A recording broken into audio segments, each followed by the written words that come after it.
Israel पर आतंकी संगठन हमास के आक्रमण से दुनिया भर में हलचल मच गई है। जहां पश्चिमी देशों ने हमास के अटैक को लेकर इजराइल का समर्थन किया है, तो वहीं पश्चिमी एशिया के इस्लामिक देश फिलिस्तीन के समर्थन के साथ खड़े हैं। इसी बीच इजराइल में हो रहे हमलों में अब तक लगभग 1500 लोगों की जान जा चुकी है। वहीं इजराइल की ओर से गाजा पट्टी पर किए गए पलटवार में 750 लोगों की जान जाने की खबर सामने आई है। इन हालात के बीच हमास ने धमकी भी दी है कि अगर गाजा पट्टी पर आक्रमण नहीं रुकते हैं तो वो इजरायली बंधकों की हत्या कर देगा। हमास और इजराइल की जंग शुरू हुए 5 दिन बीत चुके हैं। वहीं इजराइल की एयरफोर्स गाजा पट्टी के रिहायशी इलाकों में ताबड़तोड़ अटैक कर रही है। वहीं पूरी दुनिया में इस जंग को रोकने की अपील भी की जा रही है। मंगलवार को इजराइल के पीएम बेंजामिन नेतन्याहू ने दुनिया के कई देशों के प्रधानमंत्रियों से फोन पर बात की। नेतन्याहू ने PM Modi, president Joe Biden, Emmanuel Macron और ओलाफ स्काल्स को फोन किया और युद्ध की सारी सिचुएशन से अवगत कराया। सभी प्रमुख देशों से बात करने के बाद इजराइल ने गाजा पट्टी पर दोगुनी ताकत से हमला किया, तो वहीं अब इस पर मुस्लिम देशों पर सवाल उठने लगे हैं। हालांकि इस युद्ध का एक और पहलू सामने आया है। जब तक हमास इजराइल पर रॉकेट दाग रहा था, तब तक मुस्लिम देशों में खुशियां मनाई जा रही थी। लेकिन जैसे ही इजराइल ने जवाबी कार्रवाई में हमला किया, तभी उन्होंने इजराइल की आलोचना करना शुरू कर दिया।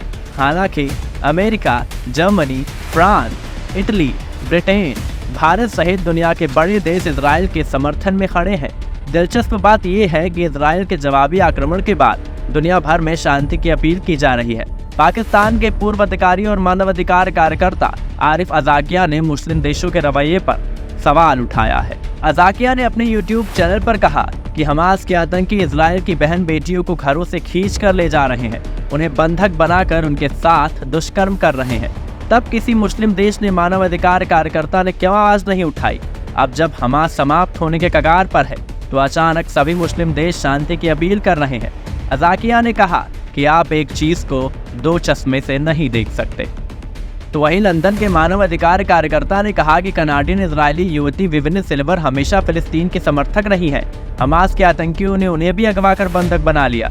मुस्लिम देशों में एकमात्र यूएई ऐसा देश है जिसने हमास के आक्रमण को गलत बताया। उसने कहा कि हमास ने जिस तरह रेप किया, उसकी आलोचना होनी चाहिए। वहीं सऊदी अरब इस मामले पर दबाव में है, क्योंकि उसने यहाँ मुसलमानों की सबसे बड़ा तीर्थस्थल मक्का मदीना है। वहीं ईरान ने युद्ध शुरू होने के दूसरे दिन ही हमास का समर्थन शुरू कर दिया था।